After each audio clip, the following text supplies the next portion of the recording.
नमस्कार विद्यार्थी मित्रांनो, आज आपण प्रकरण 2 यातील जो टॉपिक आहे तो म्हणजे फोबिया डिसऑर्डर हा अभ्यासणार आहोत. तर फोबिया डिसऑर्डर यालाच मराठीमध्ये दुर्भीती विकृती असे म्हणतात. मग ही दुर्भीती नेमकी काय आहे याचा अर्थ आपण आधी जाणून घेऊया. दुर्भीतीचा अर्थ आहे अति भयंकर दहशत किंवा अति घाबरणे, भयकंपित होणे, तीव्र भीती वाटणे किंवा एखाद्या व्यक्तीमध्ये निरर्थक भीती जी आहे ती निर्माण होत असते. मग आता निरर्थक भीती म्हणजे काय की व्यक्तीमध्ये जी भीती वाटत असते किंवा व्यक्तीला जी भीती वाटत असते त्या भीतीमध्ये कुठलाही अर्थ जो आहे तो नसतो, म्हणून त्याला निरर्थक भीती असे म्हणतात. आता उदाहरणच द्यायचं झालं तर आपल्यापैकी अनेकांना डॉक्टरांकडे जाण्याची भीती वाटत असते. खरे तर आपल्याला माहिती असते की यामध्ये धोकादायक किंवा भीतीदायक घाबरण्यासारखे असे काहीही नाही, तरीसुद्धा आपण घाबरत असतो, आपल्याला भीती वाटत असते. अशा भीतीला आपण निरर्थक भीती असे म्हणत असतो. तर धोकादायक, त्रासदायक, भयंकर किंवा अक्राळ विक्राळ चित्रविचित्र उद्दीपकांना अनुलक्षून दिली जाणारी स्वाभाविक शारीरिक सावधानतेची प्रतिक्रिया म्हणजे भीती, अशी भीतीची व्याख्याही केली जाते. तर धोकादायक उद्दीपकांना अनुलक्षून कधीकधी चिंता व मानसिक आंदोलनात्मक प्रतिक्रियासुद्धा व्यक्तीमध्ये निर्माण होत असते. तर आपल्याला दुर्भीतीची व्याख्या देताना असं सांगता येईल की उद्दीपक, वस्तू, व्यक्ती, घटना धोकादायक नसतानाही तीव्र भीतीची भावना आढळते त्याला दुर्भीती असे म्हणतात, किंवा व्यक्तीला वाटणारी भीती निरर्थक व अतार्किक असते तेव्हा त्याला दुर्भीती असे म्हटले जाते. तर अशा प्रकारे ही दुर्भीती विकृतीची व्याख्या आपल्याला इथे थोडक्यात सांगता येईल. उद्दीपक वास्तवात धोकादायक नसतानाही अतितीव्र भीती ज्यावेळी दर्शविली जाते आणि व्यक्तीला भीतीचे नेमके कारणही सांगता येत नाही, मग यामध्ये नेमकी भीती कोणकोणत्या गोष्टींबद्दल वाटत असते, तर एखादा चित्रविचित्र प्राणी असेल, कीटक असेल, एखादे अनोळखी ठिकाण असेल ज्याला आपण निर्जन स्थळ असे म्हणत असतो, निसर्गातील भीतीदायक घटना असतील. मग भीतीदायक घटना काय, तर अचानकपणे विजांच्या कडकडांचा आवाज, त्याचबरोबर भूकंप होणे, अचानकपणे पूर येणे, ह्या ज्या काही घटना आहेत या निसर्गातील भीतीदायक घटना असतात. याचीही व्यक्तीला भीती वाटत असते, पण ही भीती नेमकी का निर्माण होते याचं कारण व्यक्तीला सांगता येत नाही. त्याचबरोबर एखादं अनोळखी स्थान असेल, ठिकाण असेल, काही व्यक्तींमध्ये रक्ताची भीती, पाण्याची भीती, उंच जागेची भीती, गर्दीमध्ये जाण्यास एखादी व्यक्ती घाबरत असते. अशा विविध उद्दीपकांशी बहुधा दुर्भीती विकृती ही संबंधित किंवा निगडीत दिसते. पूर्वी मनोविकृतीच्या आधुनिक DSM-4 प्रणालीनुसार दुर्भीतीचे 3 प्रकार सांगितलेले आहेत. परंतु आता सध्या DSM-5 प्रणालीनुसार दुर्भीतीचे 3 प्रकार सांगितलेले आहेत. मग ते प्रकार कोणकोणते आहेत ते आपण पाहूया. तर पहिला प्रकार आहे विशिष्ट उद्दीपक दुर्भीती. याला इंग्रजीमध्ये स्पेसिफिक फोबिया असं म्हटलं जातं. त्यानंतर दुसरा प्रकार आहे सामाजिक दुर्भीती, सोशल फोबिया. तिसरा अगोराफोबिया. मग अगोराफोबिया नेमकं काय आहे तर पुढे आपण सविस्तरपणे पाहूया. तर हे 3 प्रकार इथे दुर्भीती विकृतीचे सांगितलेले आहेत. तर पहिला प्रकार जो आहे तो आपण पाहूया विशिष्ट उद्दीपक दुर्भीती, स्पेसिफिक फोबिया. या प्रकारातील दुर्भीती रुग्णाला एखाद्या उद्दीपकाविषयी तीव्र अशी भीती वाटत असते. मग एखादा उद्दीपक म्हणजे काय, तर प्राणी असेल, एखादी अनोळखी जागा असेल, निसर्गातील वेगवेगळ्या भीतीदायक घटना असतील, इत्यादी वेगवेगळ्या गोष्टींशी व्यक्तीला काय वाटत असते, भीती वाटत असते. मग यामध्ये अनेक वेगवेगळे प्रकार जे आहेत ते आपल्याला सांगता येतील की नेमकी व्यक्तीमध्ये निर्माण होणारी ही दुर्भीती कोणकोणत्या प्रकारची आहे. तर बघा, विशिष्ट उद्दीपक दुर्भीतीचे पुढील प्रमाणे प्रकार पडतात. Types of specific phobia. त्यामध्ये पहिला जो प्रकार आहे तो म्हणजे रक्त, इंजेक्शन, जखमा दुर्भीती. ब्लड इंजेक्शन वुंड्स फोबिया असे याला म्हटले जाते. या दुर्भीती प्रकारातील व्यक्तींना बऱ्याच वेळा आपल्याला चक्कर येईल असे वाटत असते.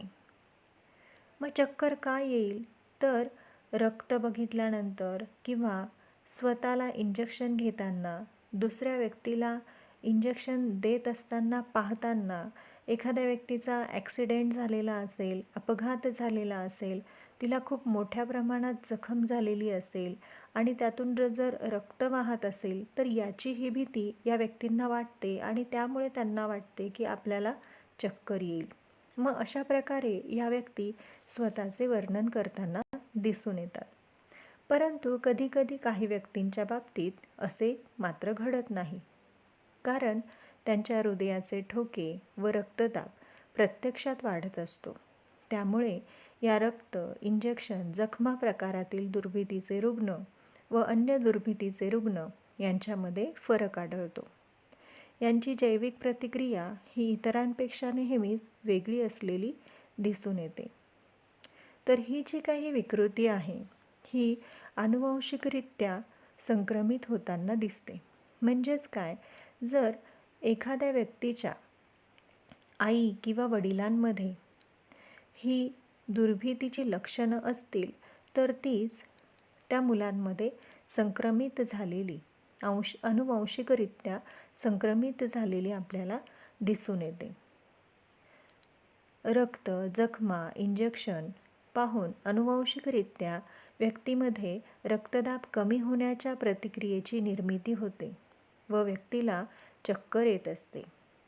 या विकृतीची सुरुवात व्यक्तीमध्ये तिच्या वयाच्या 9व्या वर्षापासून सुरुवात होताना आपल्याला दिसून येते. तर अशा प्रकारे विशिष्ट दुर्भीतीचे किंवा विशिष्ट उद्दीपक दुर्भीतीच्या प्रकारांपैकी हा पहिला प्रकार आपल्याला इथे सांगता येईल. त्यानंतर दुसरा प्रकार आहे परिस्थितीजन्य दुर्भीती, सिच्युएशनल फोबिया. यामध्ये व्यक्तीला बंद जागा, प्रवास या दरम्यान होणाऱ्या भीतीला त्यांनी परिस्थितीजन्य दुर्भीती असे नाव दिलेले आहे. लहान किंवा बंद जागांच्या दुर्भीतीला क्लॅस्ट्रोफोबिया असे म्हटले जाते. काही व्यक्तींना विमान प्रवासाची भीती वाटते आणि मग ही जी काही भीती आहे ही सुद्धा या परिस्थितीजन्य दुर्भीतीमध्ये किंवा सिच्युएशनल फोबियामध्येच समाविष्ट होताना दिसून येते. या दुर्भीतीचे व आघातजन्य विकृतीचे परस्परांशी साधर्म्य असावे असे वाटत असते किंवा या दोघांमध्येही एकसारखी लक्षणं जी आहे ती दिसून येत असतात. या दोन्ही विकृती एकाच वयात सुरू होतात, म्हणजेच 20व्या वर्षी या विकृतीची सुरुवात होते. ही विकृती आनुवंशिक असते.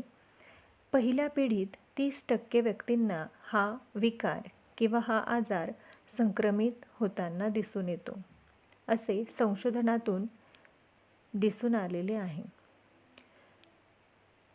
परिस्थितीजन्य दुर्भीती असणाऱ्या व्यक्तींना आघात किंवा घबराट म्हणजेच पॅनिकचे अटॅक्स येत नाहीत. तर अशा प्रकारे ही परिस्थितीजन्य दुर्भीती विशिष्ट उद्दीपक दुर्भीतीच्या प्रकारातील दुसरा प्रकार आपल्याला इथे सांगता येईल. त्यानंतर तिसरा प्रकार आहे नैसर्गिक पर्यावरणीय दुर्भीती, नॅचरल एन्व्हायरमेंटल फोबिया. नैसर्गिक दुर्भीती जी आहे ती लहान मुलांमध्ये मोठ्या प्रमाणात दिसून येते. उदाहरणार्थ उंच जागेची भीती, पाण्याची भीती, अचानकपणे विजांचा कडकडाट होणे, वारा, वादळ यांचा आवाज, अशा विविध उद्दीपकांची लहान मुलांना भीती वाटत असते. पाणी, वारा, वादळ या दोघांचे भय एकत्रित निर्माण होते, म्हणजे भीती ही व्यक्तीमध्ये निर्माण होते. या उद्दीपकांशी धोकादायक परिस्थिती ही निगडीत झालेली असते, म्हणून या लहान मुलांना त्याची भीती वाटते. त्यांच्या जीन्समध्येच भयाची प्रतिक्रिया किंवा भीतीची प्रतिक्रिया ही दडलेली असते. या भीतीची सुरुवात वयाच्या 7व्या वर्षी निर्माण होते किंवा 7व्या वर्षामध्ये या मुलांमध्ये भीती जी आहे ती मोठ्या प्रमाणात निर्माण झालेली आपल्याला दिसून येते. सहज निर्माण होणारे किंवा वाटणारे भय, भीती दुर्भीतीपेक्षा भिन्न असते.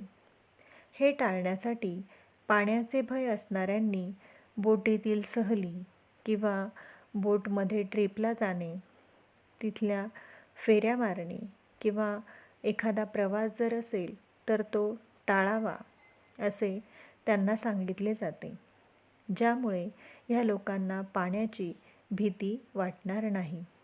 अशा प्रकारे उपचार म्हणून त्यांना या सूचना दिल्या जातात. तर अशा प्रकारे हा तिसरा प्रकार आहे नैसर्गिक पर्यावरणीय दुर्भीती. त्यानंतर पुढील जो प्रकार आहे तो म्हणजे प्राणी दुर्भीती, ॲनिमल फोबिया.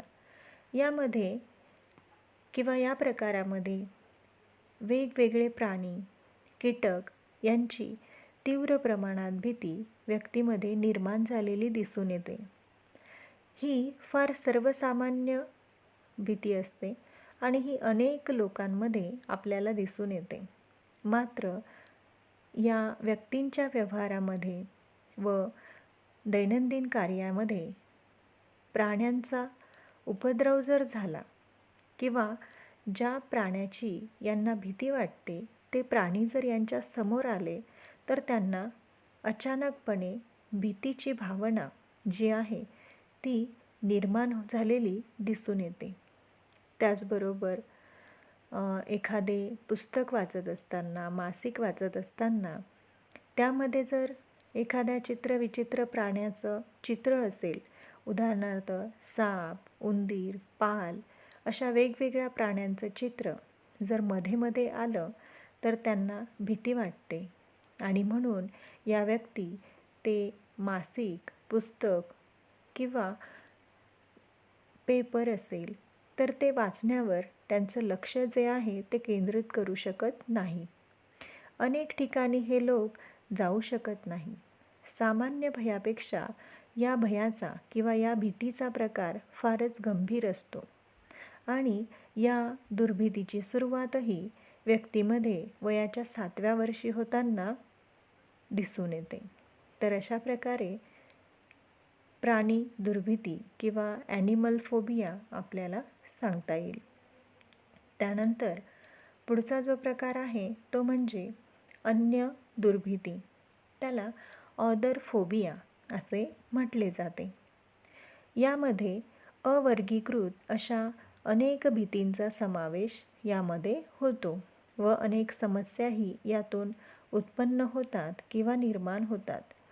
एखादा संसर्ग अथवा अन्य एखादा आजार आपल्याला होऊ नये या विचारातून व्यक्ती बाहेर जाणे, लोकांना भेटणे टाळू लागते. याला आजारविषयक दुर्भीती, इलनेस फोबिया असे म्हणतात.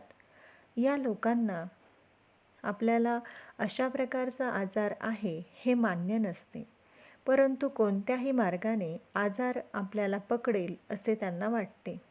उदाहरणार्थ, एड्स या आजारासंदर्भात लोकांच्या मनामध्ये प्रचंड किंवा मोठ्या प्रमाणात भीती आढळते. खरे तर लोकांना आपल्याला एड्स आहे असे मानायचे काहीच कारण नसते, पण तरीही सार्वजनिक विश्रामगृहे, काही हॉटेल्स, नवीन व्यक्तींशी कोणताही संपर्क हे लोक टाळत असतात. या आजाराचे साधर्म्य अनिवार्य विचारकृतीशी आढळते. तसेच स्वकाय दुश्चिंता या विकृतीशीही या विकृतीचे साधर्म्य असलेले आढळून येते. तर अशा प्रकारे हा भीतीचा प्रकार म्हणजे अन्य दुर्भीती किंवा ऑदर फोबिया. त्यानंतर शेवटचा प्रकार आहे तो म्हणजे घुसमटणे किंवा गुदमरणे. त्यालाच चोकिंग फोबिया असे म्हटले जाते. या आजारामध्ये व्यक्तीला औषधाच्या गोळ्या, अन्न अथवा कोणतेही द्रवरूप, कोणताही पाण्यासारखा पदार्थ गिळता येत नाही. मग याचा परिणाम असा होतो की व्यक्तीचे वजन बरेच कमी होते. यांना हायपर सेन्सिटिव्ह गॅस रिफ्लेक्स किंवा ग्लोबस हिस्टेरिस अशी नावे आहेत. घुसमट किंवा उलट्या ही लक्षणे सर्व व्यक्तींमध्ये बहुधा आढळून येतात व कोणत्याही आघातजन्य अनुभवानंतर ही परिस्थिती निर्माण होते. तोंडासमोर घास आणलेलाही या व्यक्तींना सहन होत नाही. काहींना घन किंवा सॉलिड अन्न चावून खाता येत नाही व अधिकच वजन कमी होऊ लागते. त्यामुळे पोषक अन्नाचा अभाव व दातांचे विकार या व्यक्तींना त्रास देऊ लागतात. दातांना व हिरड्यांना कोणताच व्यायाम नसल्यामुळे हिरड्यांचेही आजार या व्यक्तींमध्ये निर्माण होतात आणि शेवटी या व्यक्तींचे दातही पडू लागतात. पातळ अन्नपदार्थांवरच यांची गुजराण सुरू असते. तर अशा प्रकारे हा जो प्रकार आहे तो म्हणजे घुसमटणे किंवा गुदमरणे दुर्भीती म्हणजेच चोकिंग फोबिया. तर अशा प्रकारे आज आपण इथे दुर्भीती विकृतीतील जे 3 प्रकार आहेत त्यापैकी विशिष्ट उद्दीपक दुर्भीती म्हणजेच स्पेसिफिक फोबिया यातील हे विविध प्रकार आपण आज इथे अभ्यासलेले आहेत. धन्यवाद. थँक्यू.